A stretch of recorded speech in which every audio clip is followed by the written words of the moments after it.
มึงสำเนียงฮอดอ้าวสวัสดีทุกคนครับไก่เราต้องมาหอมมือใส่แต่ปั้นเห่ากันทีเนี่ยเชิญนะหมอด้วยน้ำพริกอาจารย์เบียร์นะน้ำพริกอาจารย์เบียร์นะครับใครอยากกินก็สั่งซื้อได้นะครับเดี๋ยวปักตะกร้าไว้ให้นะครับมาได้มา4รสชาติเลยครับเหน่ากะตีปลาเกยหอมแล้วตีกลับอาจารย์เบียร์ก็แต้มเดี๋ยวซะน้ำพริกปลาทูนะอย่างกับน้ำพริกปลาทูนะเดี๋ยวตอนนี้น้ำพริกปลาล้าอย่างกับปลาล้านะนี่คือน้ำพริกเผาปลาย่างนะน้ำพริกเผาปลาย่างได้ปลาหมึกแกะนะแกะปลา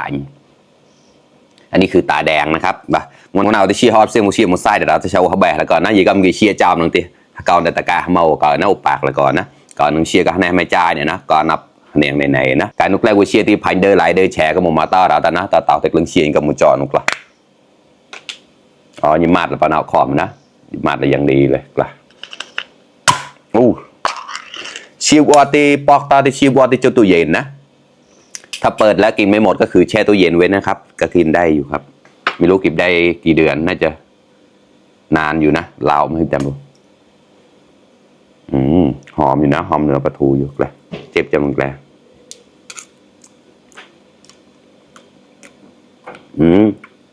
เผ็ดเค็มเปรี้ยวนัวข้อมังประเดิมเพี้ยแต่ที่เราเดี๋ยวครับเผ็ดนะเรามันตายจอดก่อนมานี่เลยคลุกกับข้าวเลยครับมาเชียร์มีนาวแกลนะหัวหนาว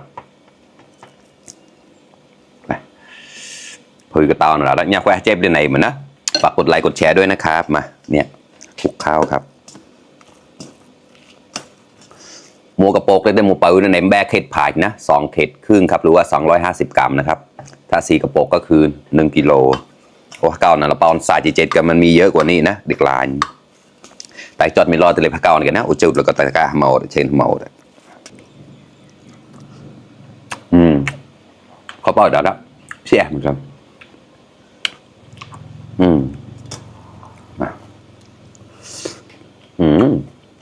อร่อย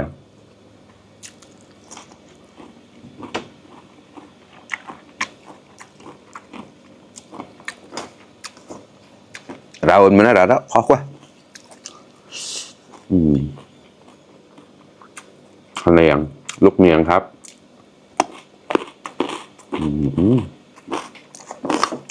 เข้ากัน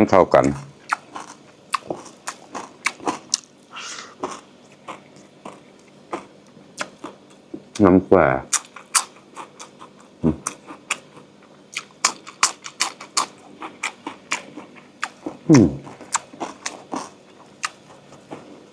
โง่ตารามาเชียบปวดใส่เดี๋ยวนะเนี่ยเชียบมีนักแปล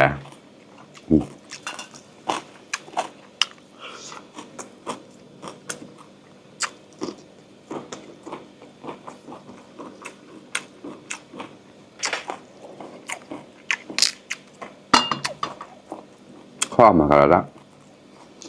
อร่อยจริงแช่กันดิก้าวหมูตบอยู่นะช่วยเอาได้เชี่ยข้อมอง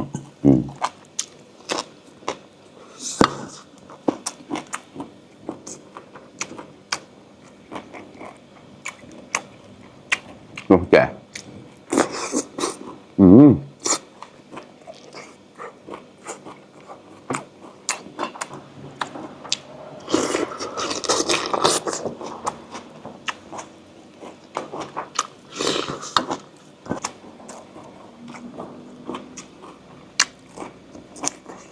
với quần chào đã rất là khổ nhỉ xin em chàoไข่เจียวครับ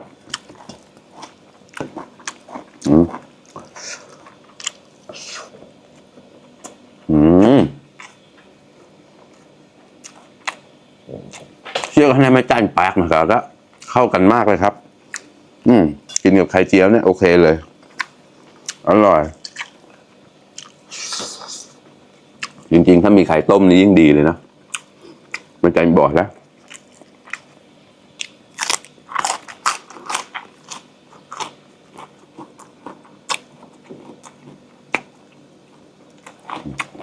ปักเท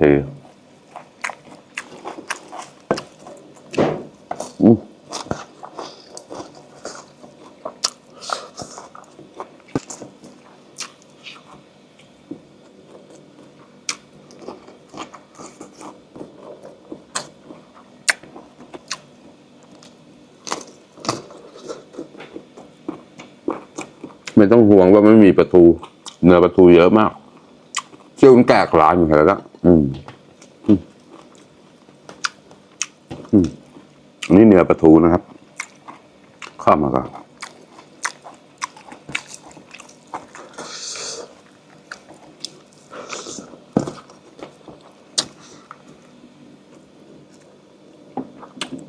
มันจะเสี้ยนน้องเราต้อนแบบนี้มันเป็นแบบแชทก่อนนะโอ้เก่าก่อนนะ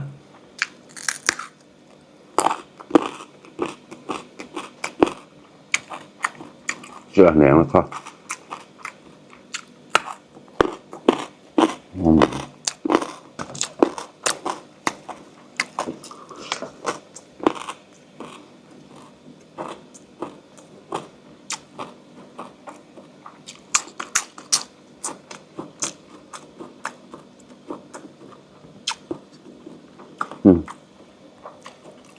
ลายบัวไม่ใช่ลายเนี่ยต้นเขานะ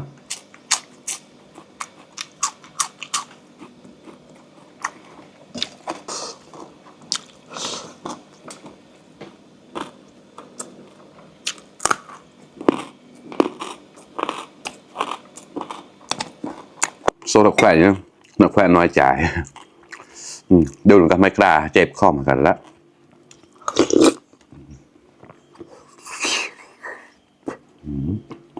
เปล่า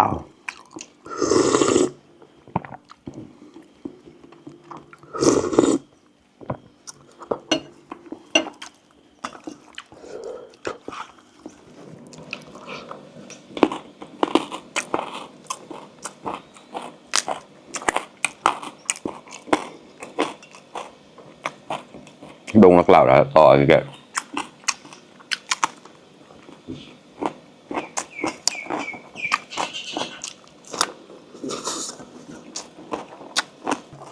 giờ ra tao nó tao siêu qua thì bảo vần á cho tụi dền không cho tụi dền đi làm mà đã đó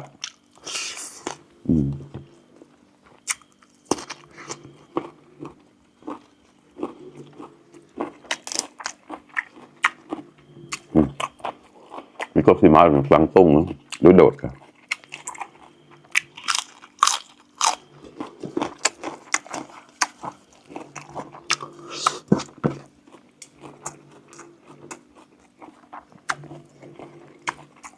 เชื่อลงแจกของ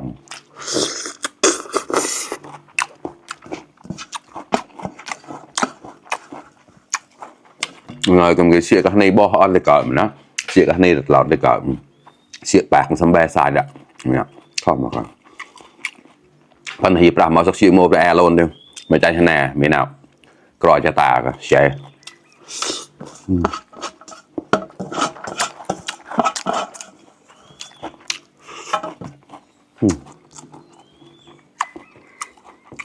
อร่อยเลยอ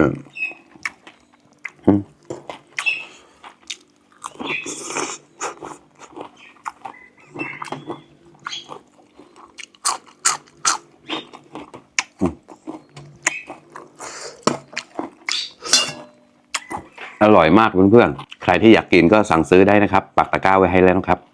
อุปากแล้วก็กล้าได้คอมเมนต์นะเราได้เลยพกรกันยินนะตังตูนแล้ว